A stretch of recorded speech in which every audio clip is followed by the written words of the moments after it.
गाजीपुर का जिला कारागार जो अति संवेदनशील जेलों में शुमार है, जिसके चलते समय समय पर जनपद के शीर्ष अधिकारियों के द्वारा जेल का गहन निरीक्षण भी किया जाता है। लेकिन निरीक्षण के दौरान जेल के अंदर कोई भी अवैधानिक सामग्री नहीं मिलती। लेकिन उन्हीं अधिकारियों के द्वारा एक जांच रिपोर्ट शासन को भेजी जाती है और साथ ही उस रिपोर्ट पर डीजी जेल के द्वारा जेलर और डिप्टी जेलर को सस्पेंड किया जाता है। ऐसा ही मामला आज गाजीपुर में देखने को मिला, जिसको लेकर जिलाधिकारी ने अपने बयान में जेलर और डिप्टी जेलर के सस्पेंड होने के मामले को बताया। पूरा मामला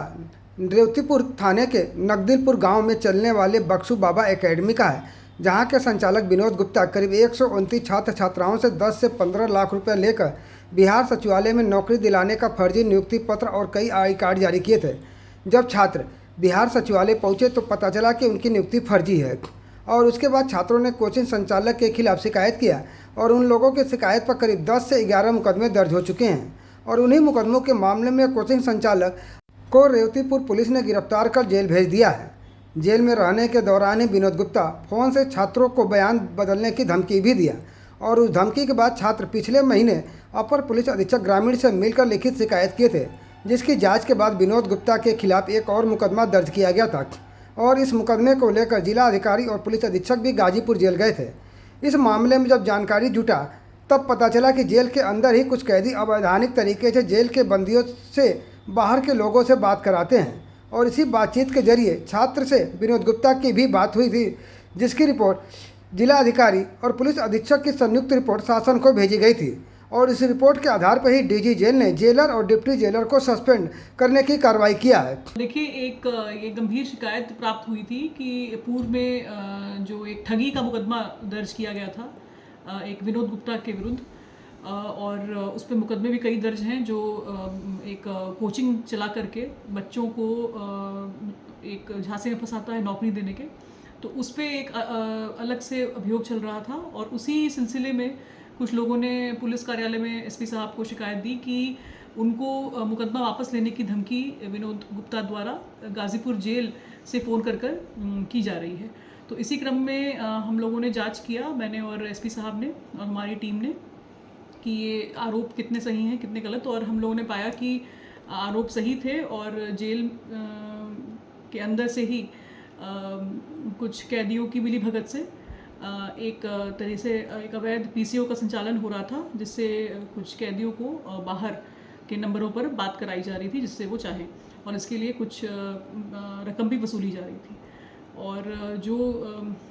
जेल का स्टाफ इसमें इन्वॉल्व था वो जेल के अधिकारियों के रीडर का काम भी करता था, तो उसकी प्रथम दृष्टया संलिप्तता प्राप्त हुई है और हम लोगों ने जांच करके रिपोर्ट शासन को भेजी और उस पर जेलर और डिप्टी जेलर को निलंबित किया गया है। और यह जांच हमारी जिला प्रशासन की जांच के अलावा जेल विभाग भी कर रहा था और डीआईजी जेल महोदय ने भी इसमें जांच की है। फोन हो ना जो आज इसलिए आए कि वो जेल में बंद है और कॉल किए थे कि बाबू तुम अपना केस हो जाओ, वापस ले लो, केस वापस है तुम्हारा, हम निकलेंगे तो पैसा दे देंगे। तो हम बोले कि नहीं सर, मेरा जो पैसा आप लिए हैं वो पैसा हमको पहले दे दीजिए, तो फिर हम जाके आपको कोर्ट में है जो गवाही अपने ले लेंगे, केस अपना वापस ले लेंगे कि मेरा पैसा मिल गया है। तो बोले कि नहीं, ऐसा बात नहीं है कि तुम जाके पहले गवाही दो, उसके बाद तुम लोग को पैसा हम दे देंगे, निकल जाएंगे जेल से भीतर तो पैसा दे देंगे। दो जो ऑडियो आपने उपलब्ध कराई है जी, तो उसमें आपकी बात हो रही है, किससे बात हुई है? उन्हीं से बात हुई, जेल से ही कॉल किए, जेल का ही नंबर से भीतर कैदी है, विनोद से ही बात हो रहा है। हाँ, विनोद से ही बात। उसमें जो है एक व्यक्ति कॉन्फ्रेंस भी करा रहा है, वो एक जो अशोक नाम का आदमी था, उनका ही कोई चेला होगा या उनका आदमी होगा अपना, वो कॉल कर रहा था बार बार कि भाई तुम लोग इतना पैसा ले लो, 2 लाख रुपया ले लो तो बयान दे दो, उसके बाद सर निकलेंगे तो देता। हम बोले कि ठीक है। तो बोल रहा है कि आओ गाजीपुर पहले बयान दे तब पैसा देंगे। हम बोल कि नहीं, कि अगर पैसा हम लोग पहले दिए हैं, आपके विश्वास किए हैं, तो आप लोग पैसा आके पहले हम लोग को दे दीजिए, घर पे हम लोग एकेडमी पे आते हैं तब हम लोग जाके पैसा बयान दे देंगे लोग। तो बोले कि नहीं, ऐसा नहीं होगा, जब तक हम नहीं निकलेंगे जब तक हम पैसा कभी भी नहीं दे सकते हैं। तो उसमें 2 लाख रुपए देने की बात हो रही है। हाँ, 2 लाख रुपये देने की बात हो रही है कि आगे 2 लाख रुपया बाबू हम दे देते हैं। तो बोले कि ठीक है। तो उसके बाद एक और आदमी कॉल किया जो राहुल नाम का लड़का है, वो कॉल किया कि बोला कि ठीक है कि पहले चलो वहाँ पे गाजीपुर। तो हम बोले कि ठीक है, हम लोग गाजीपुर आ रहे हैं लोग। तो उसके बाद वो लोग फ़ोन नहीं कर रहे हैं लोग, उसके बाद हम लोग भी आए हैं यहाँ पे अपना प्राथमिक दर्ज करने के लिए।